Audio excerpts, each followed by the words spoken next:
headquarters of Telesur English in Quito, Ecuador. This is From the South. I am Doris Polo.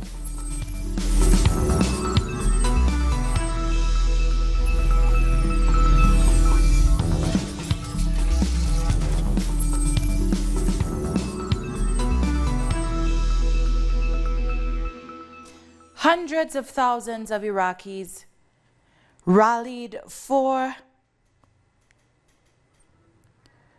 peaceful march on Friday in Baghdad to demand an end to the U.S. occupation of their lands. People marched, waving their national flag and chanting slogans against the United States and their presence in the Middle East.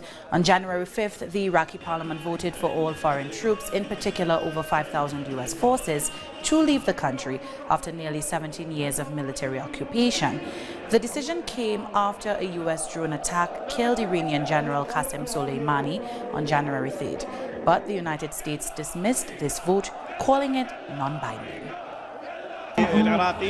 Iraqis are rallying in a million-strong march for sovereignty, which has been violated for the past 16 years by U.S. forces and other foreigners. We are rallying to stand in the face of any foreign interference and to impose Iraq's sovereignty.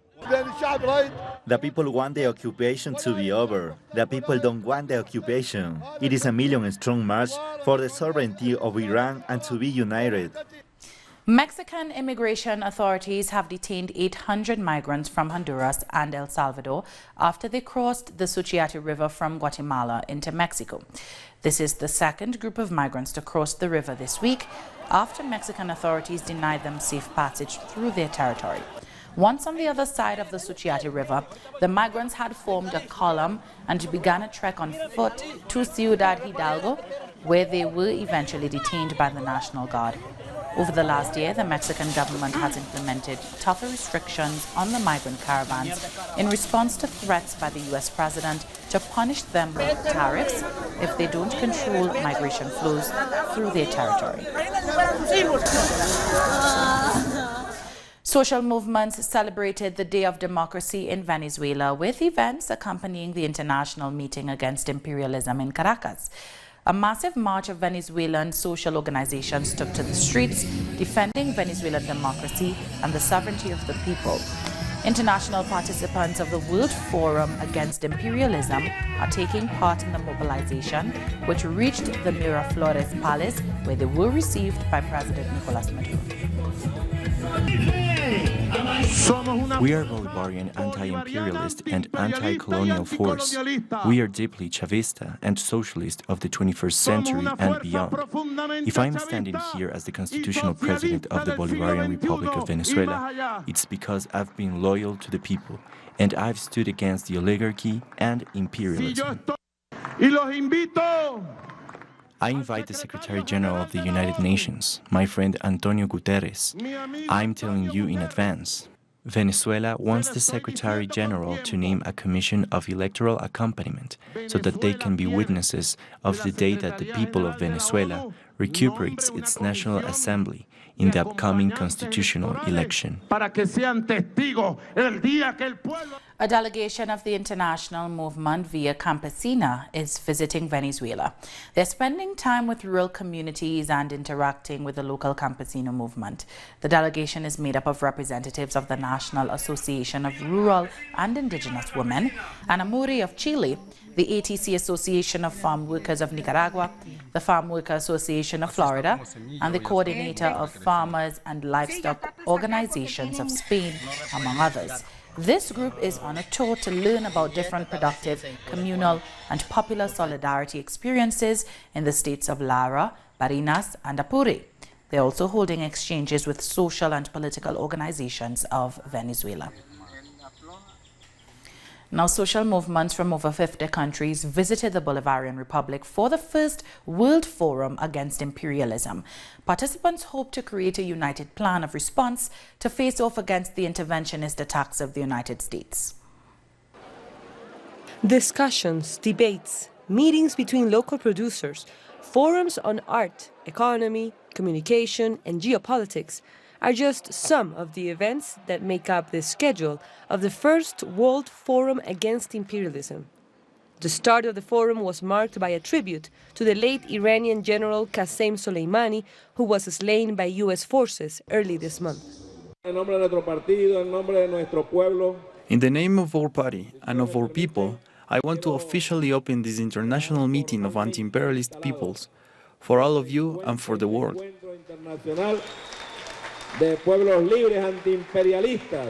From Venezuela to Syria, from Cuba to Spain, diverse people reject U.S. interests, calling them a distressing presence across the world.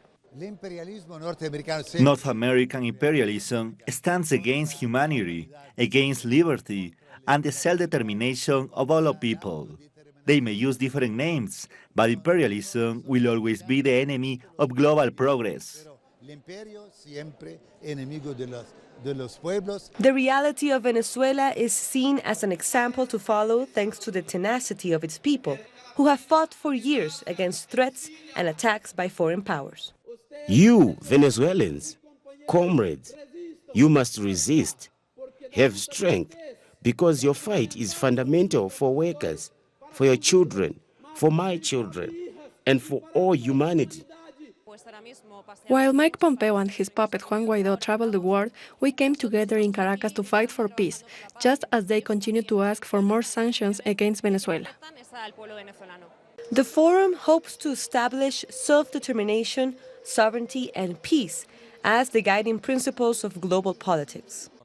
This is a crucial moment when we must reflect on this geopolitical transition, on our next steps to reach a more plural world. The empire is afraid and is willing to do anything to keep their power. We saw this a few weeks ago when they murdered General Soleimani. Imperialism is an ideology, and we have a different ideology that stands against them. We are here for socialism, for the development of our people, for equality, for human rights, against racism and sexism.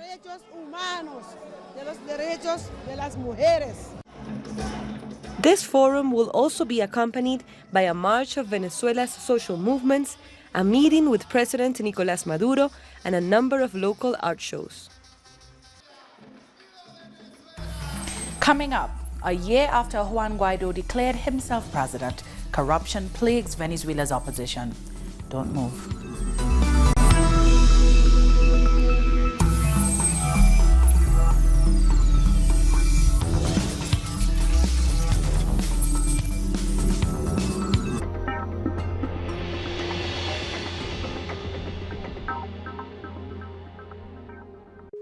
The Pakistani journalist Tariq Ali examines the mass media influence promoted by imperialism. Get access to the analysis of the socio-economic and political life of the whole South America on our screen and platform in English. A critical place committed to the truth to determine the major events that transform the world today. Mondays, only on Telesur.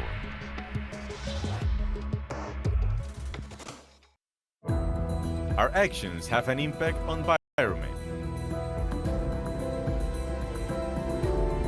It's our responsibility to change for the sake of our planet. Let's be part of this transition. Watch, preserve, and protect your Green Zone. Wednesdays, only on Telesur. Innovation, science, the technological breakthrough, and its influence in society. Viajeros del saber, el futuro está aquí. Atomen. Monday, only on Telesur.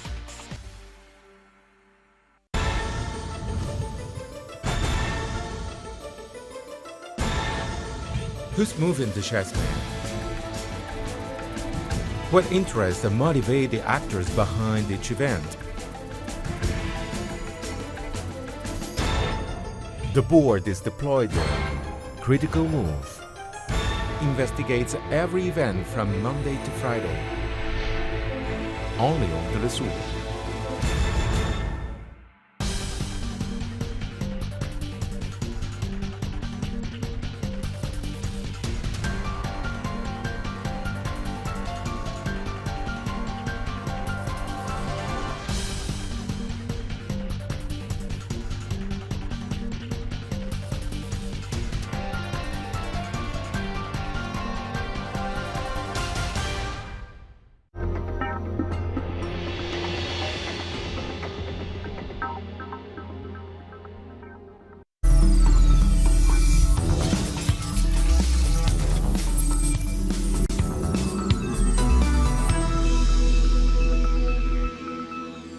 Welcome back. The Venezuelan government is delving further into the opposition's ring of corruption as today marks 1 year, or yesterday rather, marked 1 year since right-wing figure Juan Guaido proclaimed himself president. In a press conference, Communications Minister Jorge Rodriguez outlined some of the indications, many of which had been made public by right-wing media, that the opposition's coup efforts have become big business. He added that supposed humanitarian aid funds have been used by different opposition figures for their own enrichment.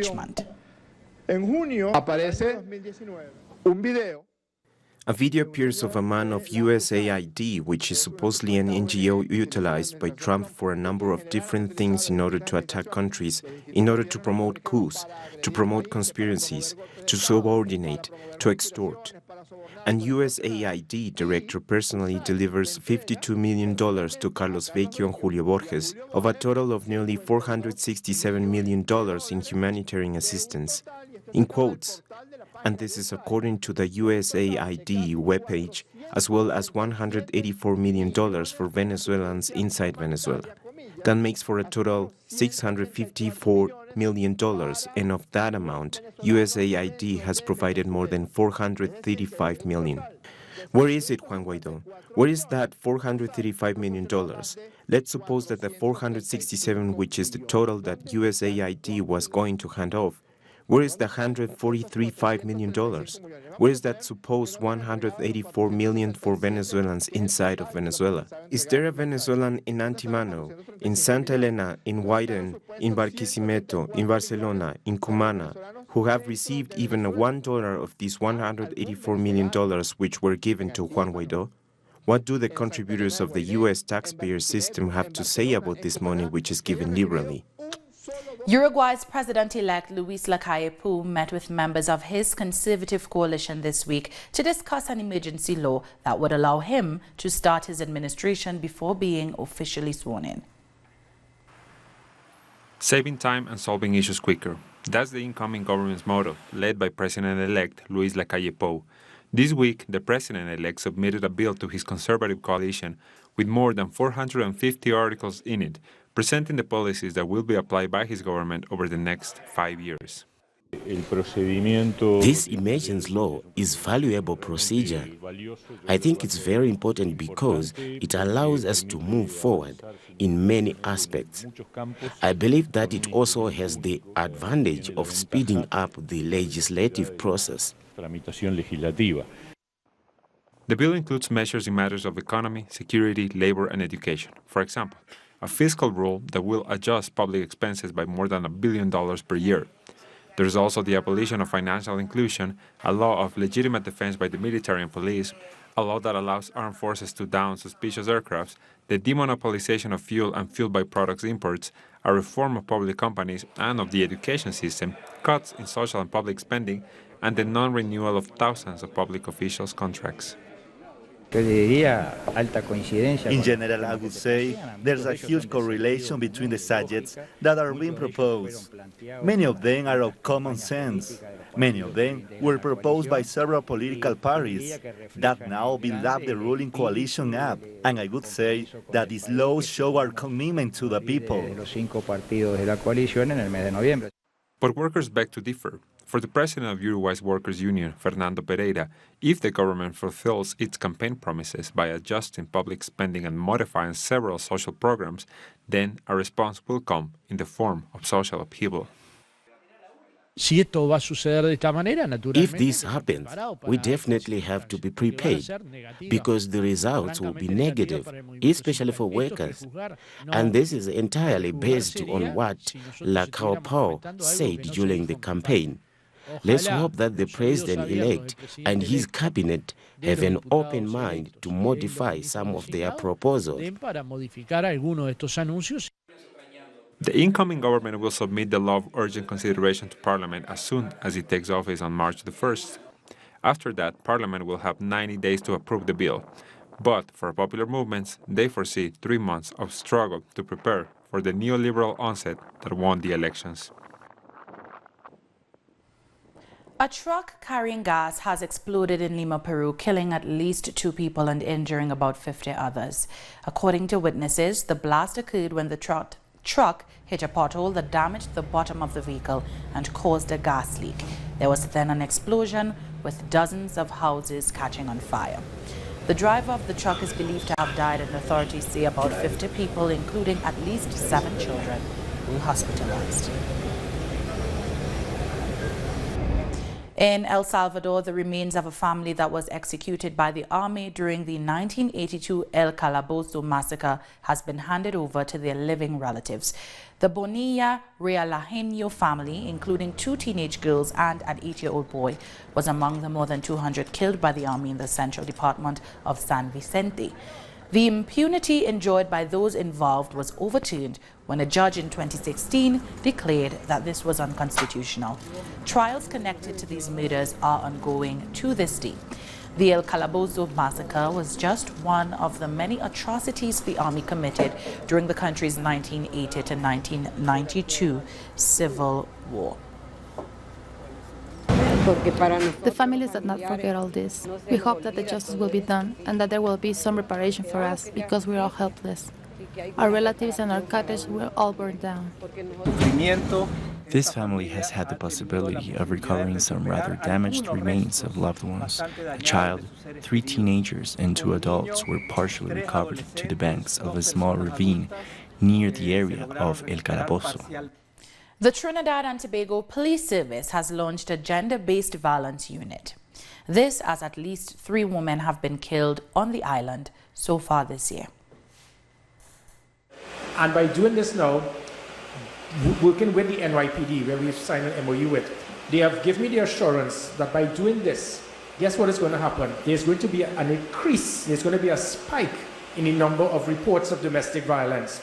Now, usually persons will say, well, if there's an increase in reports of crime, it means that we're doing something wrong. Not in this case.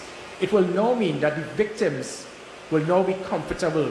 They will now feel that justice would be served, that they will know that there's no concern about reprisal, because at times you have reports of that as well. You go to a police station, by the time you get back home, your husband or your loved one is aware that you made a report.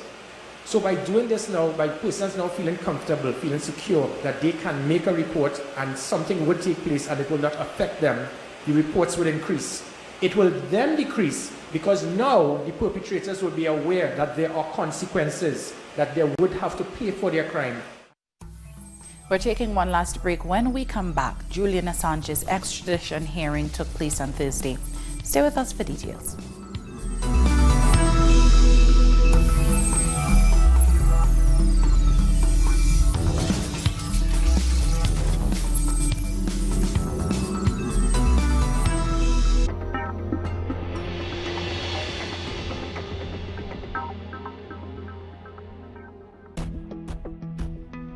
Una travesía para descubrirnos.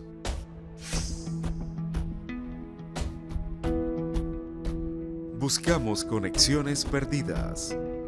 No nos queda otra que luchar, porque no tenemos nada que perder. Realmente es por todos. Recorremos el mundo con Reportajes Telesur.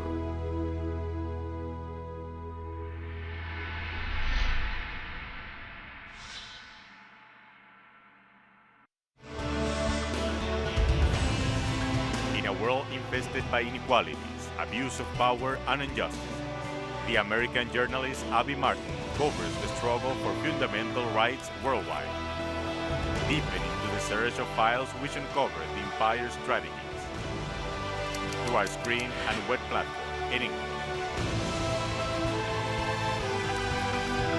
The Empire Files with Abby Martin.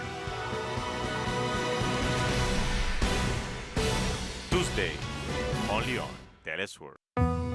为了保持身体健康，我冥想。Para mantenerme saludable, yo corro. To keep myself healthy, I study. Για να διατηρηθώ υγιής, τρέφομαι σωστά.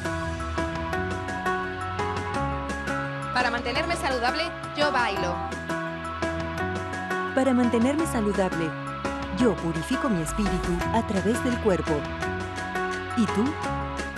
Guide your body. Tuesdays, only on Telesur.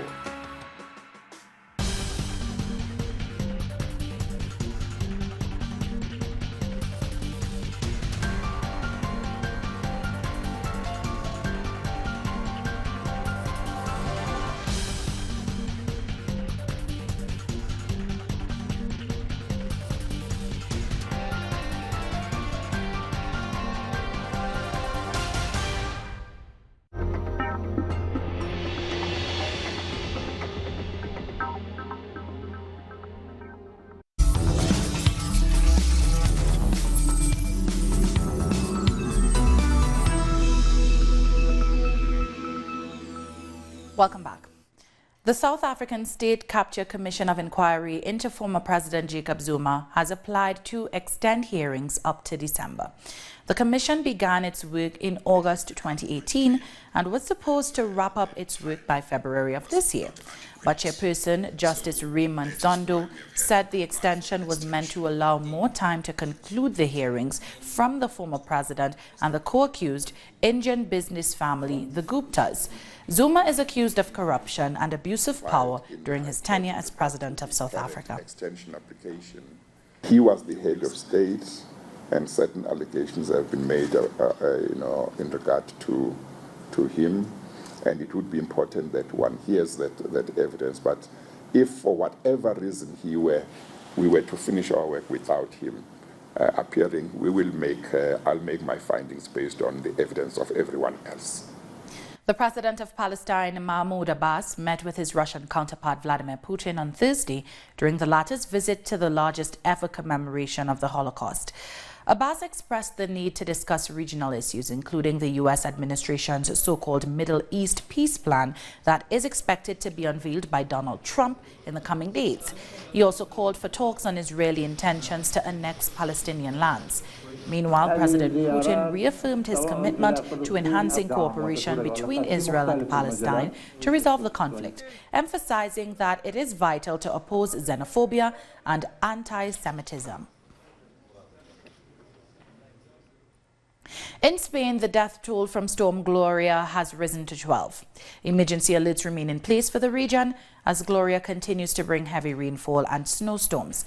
Catalan police managed to recover the body of a man who went missing after his car was washed away by floodwaters in the Tarragona province. Search and rescue teams are still looking for 4 other missing people. Supporters of WikiLeaks founder Julian Assange gathered outside a court in London on Thursday as a hearing was held to determine if he would be extradited to the U.S.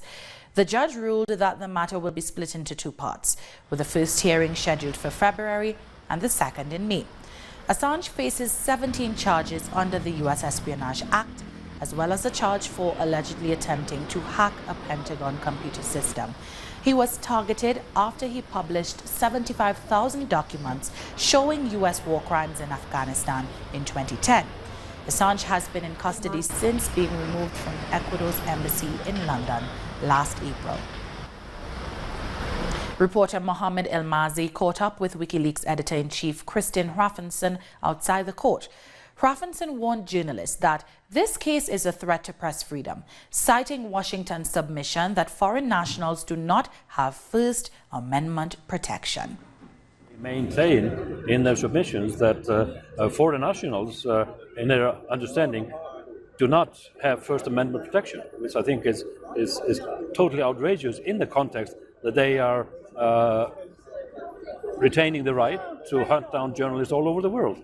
But they will not have First Amendment protection, and that should have send a very clear message to all journalists about the importance of this case and about the true nature of this case, the political nature of it. It's an attack on press freedom. If anybody was ever in any doubt about that, this should erase all doubt. Foreign journalists do not have First Amendment protection in the United States. That's outrageous. Cuban revolutionary teacher Estela de los Santos Tamayo passed away on Thursday at age 90. She was the founder of a revolutionary teaching methodology and a strong promoter of the right to free education in Cuba. She fought against the dictatorship, and after the triumph of the revolution, she was a main figure in the country's literacy program and became Minister of Education. That brings us to the end of this news brief. You can find these and many other stories on our website at telesurenglish.net. And join us on social media, Facebook, Twitter, and Instagram. For Telesur English, I'm Doris Polo. Thanks for watching.